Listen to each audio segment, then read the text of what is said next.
List जारी हो गई है। बीजेपी की पहली लिस्ट में 71 उम्मीदवारों का नाम सामने आ रहा है। लखीसराय से विजय सिन्हा को टिकट मिला है। मंगल पांडे को सीवान से टिकट दिया गया है। तो इस वक्त ये बड़ी खबर है, बीजेपी की पहली लिस्ट जारी हो गई है जिसमें 71 उम्मीदवारों की घोषणा की गई है। मंगल पांडे को सीवान से टिकट मिला है और इस पहली लिस्ट में कई बड़े नेताओं के नाम हैं। बिहार चुनाव के लिए भारतीय जनता पार्टी की ओर से लिस्ट जारी कर दी गई है। लगातार मंथन का दौर चल रहा था और एनडीए नेताओं की ओर से भी कहा जा रहा है कि सब कुछ ठीक है, सब एकजुट हैं। और इस बीच बीजेपी की पहली लिस्ट अब सामने आ गई है जिसमें लखीसराय से विजय सिन्हा को भी टिकट मिला है।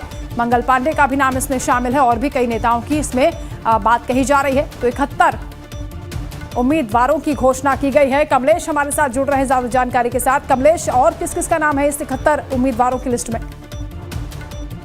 71 नामों जो सूची जारी की गई उसमें ज्यादातर जो सिटिंग एमएलए उनका नाम है और खास बात है कि इसमें लगभग 8 महिलाओं का नाम भी है, जिसमें रेणु देवी, आपको याद होगा कि पूर्व डिप्टी सीएम थी, उनका नाम बेतिया से रिलीज किया गया है। रक्सौल से प्रमोद कुमार सिन्हा है, पिपरा से श्याम बाबू यादव है, मधुबन से राणा रणधीर सिंह है, मोतिहारी से प्रमोद कुमार है, ढाका से पवन जायसवाल है। और ये सबसे इम्पोर्टेंट बात यह है कि जो डिप्टी सीएम अभी है उनको तारापुर, सम्राट चौधरी, उनको तारापुर से उतारा गया है। उसी प्रकार से विजय कुमार सिन्हा है, उनको लखीसराय से उम्मीदवार बनाया गया जो डिप्टी सीएम है। लगभग जो इतनी सिटिंग एमएलए हैं सबको रिटेन किया गया और जमुई से श्रेयसी सिंह उनको रिटेन किया गया। वारसालीगंज से अरुणा देवी को रिटेन किया गया। हिसुआ से अनिल सिंह को वापस फिर से उम्मीदवार बनाया गया। वजीरगंज है, वहां से बीरेंद्र सिंह उम्मीदवार बनाया गया और प्रेम कुमार जो सबसे वरिष्ठ नेता है बीजेपी में, उनको गया शहर से उम्मीदवार बनाया गया। उसी तरह से औरंगाबाद से त्रिविक्रम सिंह है, नए कैंडिडेट हैं, क्योंकि वहां पे जो रामाधार सिंह पहले चुनाव लड़ते थे उनका टिकट काटा गया है। अरवल से मनोज शर्मा का नाम लिस्ट में दिखाई पड़ रहा है और आरा से संजय सिंह टाइगर जो लगातार चुनाव लड़ते रहे, पिछली बार चुनाव हार गए थे, इस बार फिर से संजय टाइगर का नाम लिस्ट में दिखाई पड़ रहा है। विक्रम से सिद्धार्थ गौरव है, दानापुर से रामकृपाल यादव, ये पहले एमपी हुआ करते थे और पिछली बार वो चुनाव हार गए थे। निशा यादव के खिलाफ वो चुनाव 2 बार सांसद रहे थे रामकृपाल यादव। पहले बात कही जा रही थी कि उनके पुत्र को टिकट मिलेगी, लेकिन रामकृपाल यादव का नाम इस लिस्ट में दिखाई पड़ रहा है, वो दानापुर से चुनाव लड़ेंगे। पटना साहिब से रत्नेश कुशवाहा का नाम है, कुम्हार से संजय गुप्ता है, बांकीपुर से नितिन नवीन है जो अभी मंत्री हैं बिहार सरकार में और जो वहाँ की कोर कमेटी है बीजेपी के सदस्य भी है। बिहार से सुनील कुमार है। जैसा मैंने आपको बताया कि विजय कुमार सिन्हा जो डिप्टी सीएम है उनको लखीसराय से फिर से उम्मीदवार बनाया गया है। मुंगेर से कुमार प्रणय है, उसका कटोरिया से पूरन लाल टुट्टू को उम्मीदवार बनाया गया और रामनारायण मंडल बांका से फिर उम्मीदवार बनाया गया। रामनारायण मंडल सबसे वरिष्ठ नेता कह सकते हैं, वो 75 साल के हो चुके हैं, ये कहा जा रहा था टिकट काटा सकता है, लेकिन उनका भी टिकट रिटेन किया गया। और भागलपुर से रोहित पांडे को टिकट दिया गया, पिछली बार वो लगभग 900 वोट से हारे थे, उनको फिर से एक बार मौका दिया गया। तो कुल मिला के 71 नामों की सूची है और सूची को देखने वाले ऐसा लगता है कि कमोबेश जो पिछली बार चुनाव लड़े थे या जो सिटिंग एमएलए हैं उनको ही रिटेन किया गया। सिर्फ तारापुर से सम्राट चौधरी का नाम एक चौंकाने वाला जरूर है और इसके बाद दानापुर से फॉर्मर एमपी उनको रिटेन किया गया है। निश्चित रूप से काफी आप कह सकते हैं कुछ भी चौंकाने वाला इस लिस्ट में नहीं है। जो कहा जा रहा था कि जो नेता अपने पुत्र के लिए टिकट मांग रहे थे तो उन पुत्र को टिकट नहीं दे करके कल तक ये खबर थी कि साझा प्रेस कॉन्फ्रेंस की जाएगी और शायद उसी में उम्मीदवारों की घोषणा हो सकती है, लेकिन बीजेपी ने कल प्रेस कॉन्फ्रेंस पहले टल गई और आज बीजेपी की पहली लिस्ट भी जारी हो गई है। क्या बाकी सहयोगी दल भी अलग अलग लिस्ट जारी करने वाले हैं? चल क्या रहा है, क्या हलचल है? देखिए, अभी तक जो जानकारी मिली है कि बातचीत लगातार सीएम ऑफिस में चल रही है, क्योंकि जो सीट अनाउंसमेंट की जा रही, जो सीट अलॉटमेंट की गई थी, बीजेपी ने 101, जेडीयू 101 और 29 लोजपा और 6 दोनों को दिया गया था।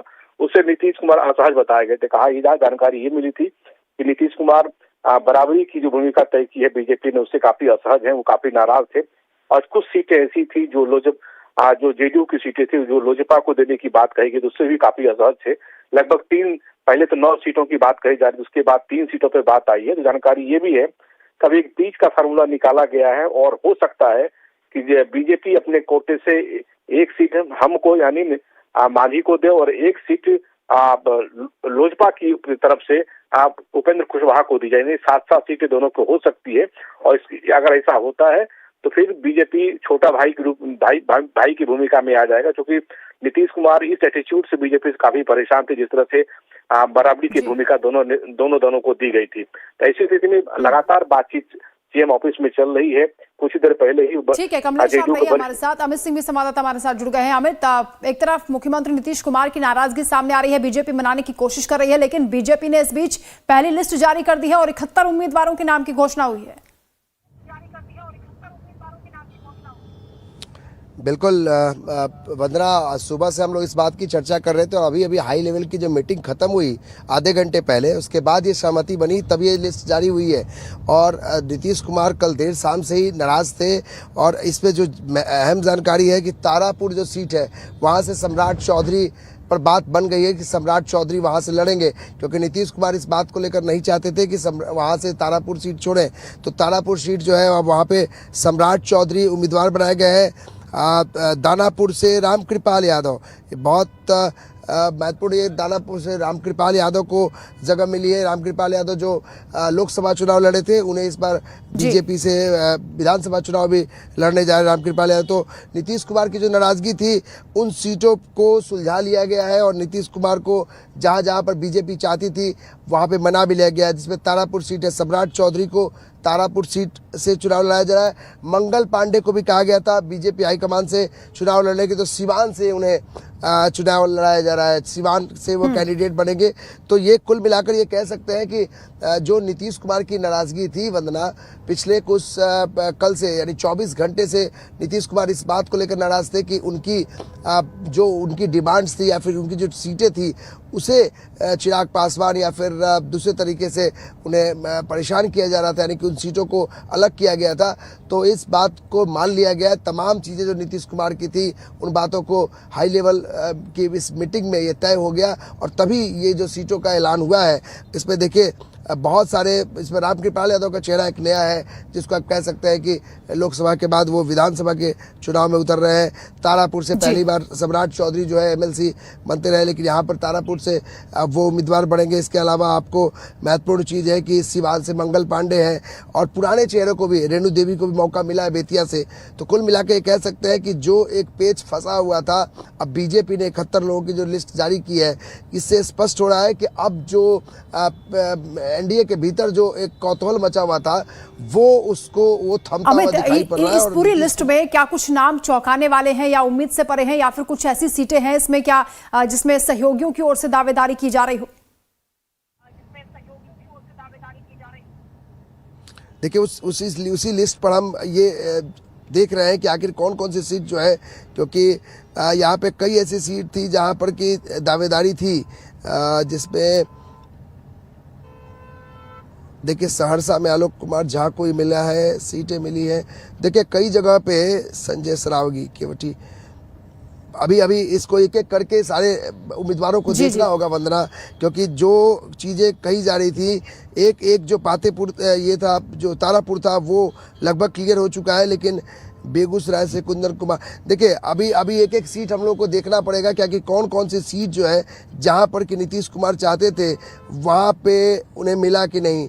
तो ये काफी महत्वपूर्ण है कि अब ये कम से कम तय हो चुका है। ठीक है अमित, आपने बताया कुछ देर पहले, क्योंकि मीटिंग भी हुई है मुख्यमंत्री आवास पर और ये कहा जा रहा है कि बीजेपी ने नीतीश कुमार को संतुष्ट करने की कोशिश की है, सम्राट चौधरी की इसमें भूमिका मानी जा रही है। ये बताएं कि उस बैठक के बाद क्या अब जेडीयू की भी लिस्ट अब जल्दी आ सकती है या सारी नाराजगी दूर हो गई है? बिल्कुल जेडीयू की लिस्ट भी अब जारी हो जाएगी, ये बहुत कम समय के अंदर ये जारी हो जाएगी, क्योंकि बीजेपी ने 71 लोगों के नाम की सूचना, देखिए ये 71 लोगों का ही नाम है, ये भी समझना होगा, यानी कि जहाँ जहाँ पेज फंसा हुआ था क्या उनके नाम अभी तक क्लियर हुए हैं कि नहीं, ये भी समझना होगा, क्योंकि 71 लोगों की लिस्ट है, 101 पर चुनाव लड़ना है, तो यानी 30 लोगों की लिस्ट जो है नाम अभी इसमें नहीं है। तो यानी कहाँ पे जहाँ भी गतिरोध है या फिर जहाँ भी कन्फ्यूजन है उसको भी दूर करने के लिए ये बातें चल रही होंगी और उम्मीद करते हैं कि जेडीयू भी अपनी लिस्ट जो है जारी कर देगी। हालांकि कई सिंबल नीतीश कुमार ने 5 सिंबल कल शाम में बांटे थे, उसके अलावा भी सिंबल दिए जा रहे हैं। तो अपने हिसाब से मुख्यमंत्री नीतीश कुमार ने एक तरीके से कह सकते हैं कि पकड़ मजबूत की है ऐसे समय में, जबकि नीतीश कुमार को अस्वस्थ लोग कह रहे थे। और उसके बाद नीतीश कुमार ने जब फिर से बागडोर संभाला, एक तरह से मजबूती दिखाई है, तब जाके बीजेपी भी एक कदम पीछे हटकर उन बातों को माना गया है। तो इस तौर पे मान सकते हैं कि नीतीश कुमार जिस तरीके से मजबूती उनकी रही है बिहार में पिछले 2 दशकों में, एनडीए में जिस तरीके से वो चेहरा, नेतृत्व और विकास के बात को लेकर नीतीश कुमार के साथ बीजेपी रही है, तो नीतीश कुमार कहीं नाराज दिखे, उसके बाद बीजेपी ने मना लिया।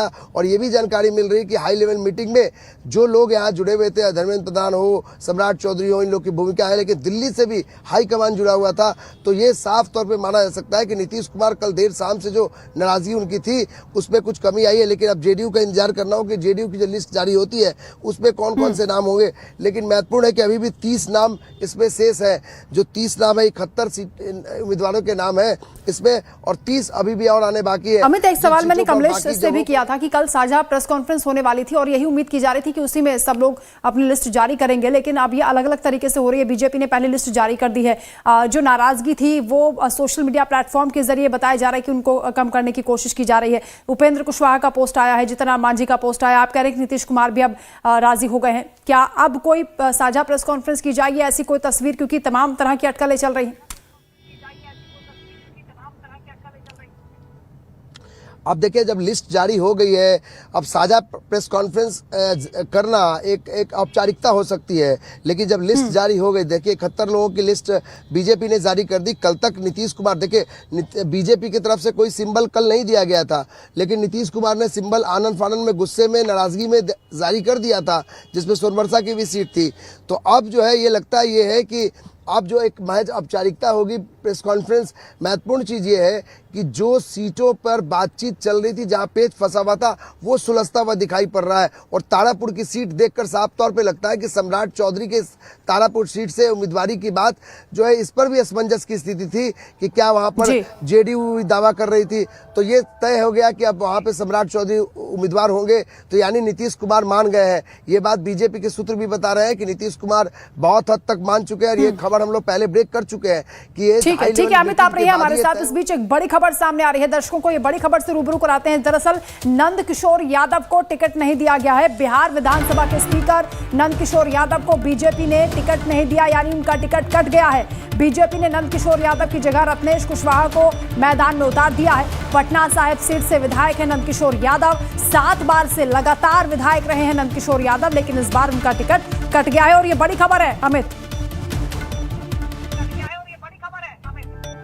बिल्कुल, ये बड़ी खबर है। और ये खबर चल रही थी, अटकलें थी कि नंद किशोर यादव को इस बार टिकट नहीं दिया जा सकता है, क्योंकि वो खुद विधानसभा के अध्यक्ष है। वो अब उम्र जो है उनकी ढलान पर है। ये बात बीजेपी के अंदर इस बात की चर्चा हो रही थी। और ये भी दावेदारी थी कि अगर वो नंद किशोर यादव चुनाव, अगर तारापुर से सीट से, हम पहले भी आपसे बातचीत कर रहे थे तो उस समय भी चर्चा कर रहे थे कि तारापुर सीट से अगर मामला बिगड़ता है सम्राट चौधरी का, तो वो पटना साहिब से उम्मीदवार हो सकते हैं। लेकिन जब तारापुर से उनका टिकट कंफर्म हो गया, तब दूसरे उम्मीदवार को उतारा गया। और कुशवाहा समाज से इसलिए उतारा गया है क्योंकि नीतीश कुमार एक मैसेज देना चाहते हैं, एनडीए एक मैसेज देना चाहती है, क्योंकि तेजस्वी यादव को देखिए, जो विपक्ष है उनकी पार्टियों को देखिए, लगातार कुशवाहा वोट बैंक को साधने की कोशिश की जा रही है।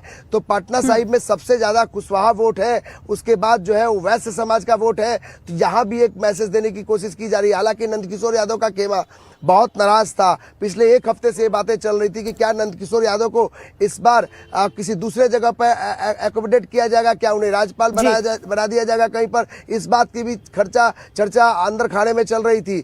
लेकिन नंदकिशोर यादव बहुत पुराने ट्रस्टेड और टेस्टेड नेता है बीजेपी के। लेकिन अब ये बड़ा चौंकाने वाला है कि नंदकिशोर यादव को इससे अलग किया गया है और वहां कुशवाहा समाज के एक उम्मीदवार को लाया गया है। तो बीजेपी बहुत फूक कर कदम उठा रही है। देखिए, बांकीपुर और कुम्हरार की जो सीट है, पटना का जो शहरी इलाका है, और तीसरा पटना साहिब है। पटना साहिब का जो कास्ट सिनेरियो है, वहाँ पे जो कुशवाहा जादव और वैश्य समाज का वोट है, जबकि बांकीपुर और कुम्हरार में कायस्थ समाज का वोट है। सबसे ज़्यादा कायस्थ समाज का वोट है, इसलिए वहां पर कायस्थ को ही टिकट दिया जाता है, चाहे वो नितिन नवीन हो जो मंत्री हो या कुम्हार से अरुण कुमार सिन्हा है। अब देखना है कि अरुण कुमार सिन्हा का इस पर टिकट कटा है कि नहीं। लेकिन नंदकिशोर यादव की जो खबर है वो बेहद चौंकाने वाली है। सबसे बड़े नेताओं में से बिहार इकाई में माने जाते हैं, पुराने नेता है, सुशील कुमार मोदी के साथ रहने वाले नेता है। अगर उनका टिकट कटा है तो इस बात का अंदेशा पहले से वंदना चल रहा था कि हो सकता है कि नंदकिशोर यादव उम्र दराज हो रहे हैं, नंदकिशोर यादव को किसी दूसरे जगह पर एकोमोडेट किया जाए, क्योंकि उनके खिलाफ पिछली बार भी याद कीजिए 2020 में भी नंदकिशोर यादव बड़ी मुश्किल से जीत पाए थे। बड़ा फाइट, जबरदस्त फाइट हुई थी वहां पर। तो इसलिए ये देखा जा रहा है कि उनके खिलाफ बहुत विरोध भी था पटना साहिब में, तो उम्मीदवार को बदल दिया गया। अभी 31 उम्मीदवारों की घोषणा और बाकी है बीजेपी की ओर से। अब वो देखना होगा कि कब तक जारी होती है। लेकिन अमित, क्या कुछ और नामों की भी चर्चा चल रही है जो सिटिंग एमएलएज हैं, क्या उनके टिकट कट सकते हैं, या फिर इस लिस्ट में कुछ नाम आपको नजर आ रहे हो? वही इसी बात को मैं कह रहा था कि एक एक सीट जो है वो बहुत इंपॉर्टेंट है। जैसे दानापुर की सीट, दानापुर से आशा सिन्हा थी उम्मीदवार, उनको काट दिया गया। उनके बदले में रामकृपाल यादव, बेहद चौंकाने वाला, रामकृपाल यादव पाटलिपुत्र से लोकसभा चुनाव लड़े, मीसा भारती से हार गए, लेकिन रामकृपाल यादव बहुत निराश चल रहे थे और जादव वोट बैंक पर भी नजर थी बीजेपी की कि जादवों को आप निराश नहीं कर सकते हैं, क्योंकि लालू यादव के बहुत हनुमान कहे जाते थे एक जमाने में रामकृपाल यादव, तो उनको भी मौका दिया गया है। तो रामकृपाल यादव जो है वहां पे ये किया गया है। इसके अलावा सिद्धार्थ सौरभ, ये चौंकाने वाला नाम है। सिद्धार्थ सौरभ विक्रम से ये कांग्रेस को छोड़कर शामिल हुए थे। सिद्धार्थ सौरभ जो भूमियार जाति से आते हैं, इन्हें विक्रम से टिकट दिया गया है।